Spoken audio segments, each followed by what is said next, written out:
In the resultant chaos, Vespasian was declared emperor and returned to the imperial city. It fell to his son Titus to lead the remaining army in the assault on Jerusalem. The Roman legion surrounded the city and began to slowly squeeze the life out of the Jewish stronghold. By the year 70 Common Era, the attackers had breached Jerusalem's outer walls and began a systematic ransacking of the city. The assault culminated in the burning and destruction of the temple that served as the center of the worship of Israel. In victory, the Romans slaughtered thousands of those spared from death. Thousands more were enslaved and sent to toil in the mines of Egypt. Others were dispersed to arenas throughout the empire to be butchered for the amusement of the public. The temple's sacred relics were taken to Rome, where they were displayed in celebration of the victory. The rebellion spread on for another 3 years and was finally extinguished in 73 Common Era with the fall of the various pockets of resistance, including the stronghold at Masada. Okay? Now, during all of this commotion and all of this persecution, Bet Yehuda, remember the house of Judah, all right, they began to leave and they began to scatter to the four corners of the world. Okay? Now, among the factions that were being dispersed, you had Pharisees, you had Sadducees, you had Essenes, but now you had those who followed after Mashiach, Messianic believers. Okay? Now, what we want to do at this particular point, we want to turn back the hands of time, so to speak, and we want to look at something that Moshe wrote in prophecy of what was going to take place among his people in their lifetime. So if we go back to Leviticus chapter 26, we're going to start at verse 14. It says, but, now before we get to verse 14, from 1 to 13, it basically lists a lot of the blessings that were going to fall upon them if they obeyed the voice of Yahweh Elohim. Okay, in other words, kept his commandments. Get to verse 14, it states, but if ye will not hearken unto me, and will not do all these commandments, then he lists the 7 things that will take place. Well, we want to go down to verse 33, and we want to read on through and see some of the things that take place as a result of disobedience. And let me emphasize, as a result of disobedience. So let's read.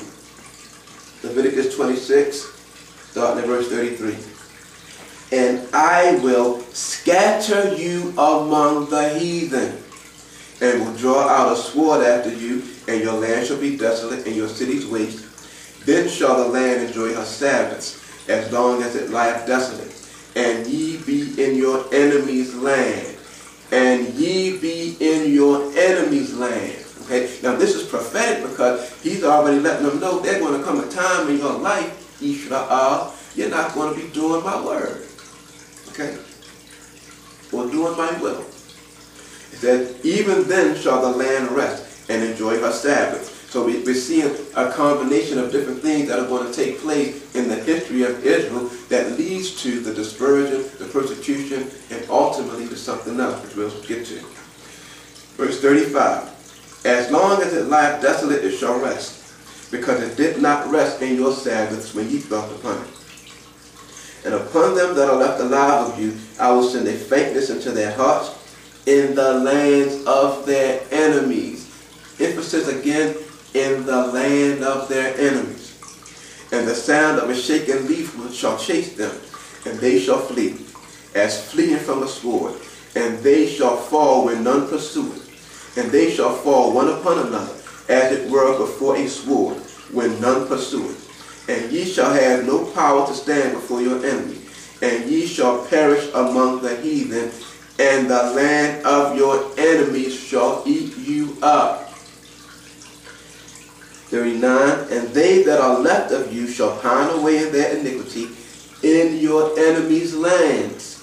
And also in the iniquities of their fathers shall they pine away with them. Okay, so that's Leviticus 26. Now when we go to Deuteronomy chapter 28, same thing. From verses 1 to 14, he gives a list of all of the blessings that will fall upon them if they obeyed his voice. Starting at verse 15, he starts to deliver the message about the judgments that will now befall them if they disobey.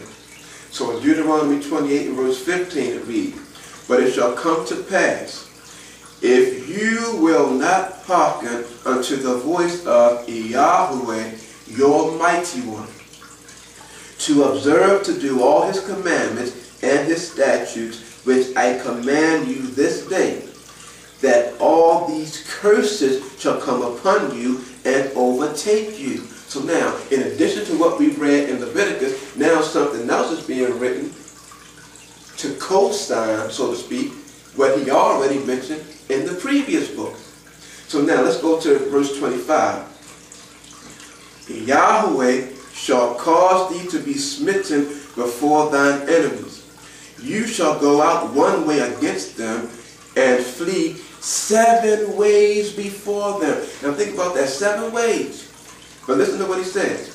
"And shall be removed into all the kingdoms of the earth." Now what's interesting about that is that how the world has been divided today. Basically, they teach that we have 7 continents. Think about that. So the scripture says, "And flee 7 ways before them, and shall be removed into all the kingdoms of the earth." Verse 36. "Yahweh shall bring you and your king, which you shall set over you, unto a nation which neither you nor your fathers have known. And there shall you serve other gods, wood and stone.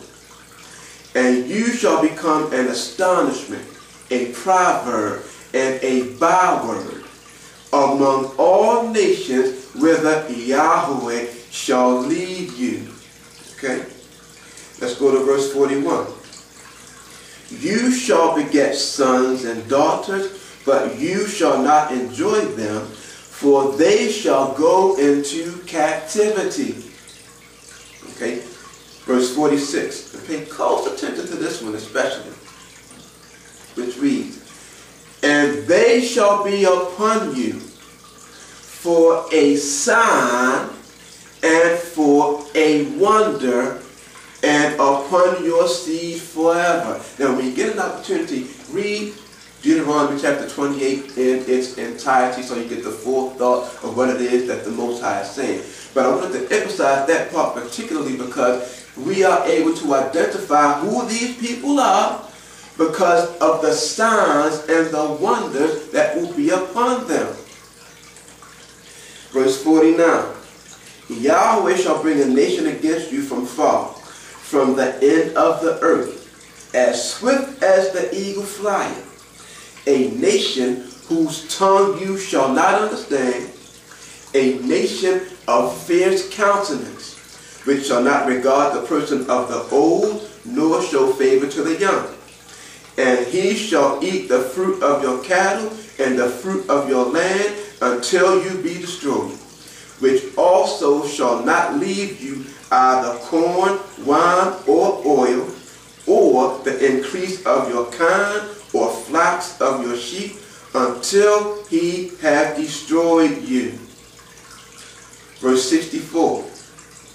"And Yahweh shall scatter you among all people, from the one end of the earth even unto the other, and there you shall serve other gods, which neither you nor your fathers have known, even wood and stone."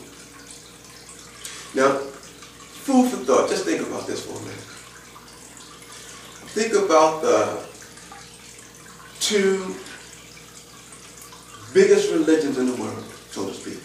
Okay? Now you have other ones that are coming up, such as Hinduism and Buddhism. A lot of people are starting to gravitate to those as well. But when I say the 2 biggest religions, think about Catholicism. Now when I say Catholicism, you have to include Christianity within Catholicism, because Christianity basically is formulated according to Catholic doctrine.